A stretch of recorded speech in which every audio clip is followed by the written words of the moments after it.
How to use split screen on Android. Hey everyone, in this tutorial I'll show you guys how you can use the split screen feature on your Android device.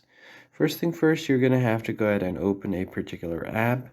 Now if you want to split screen this, there are quite a few methods. First one you can do is just go to apps, tap and hold on the app, and then here you can drag up here to give it a split screen option, or you could just do a pop-up view as well.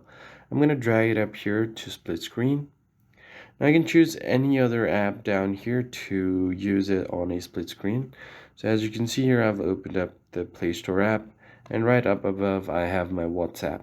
I can also adjust the ratio of the screen.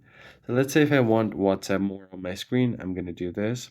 And let's say if I'm looking through some reviews on Play Store, I can just look it through here, and I can still continue using WhatsApp up on my screen.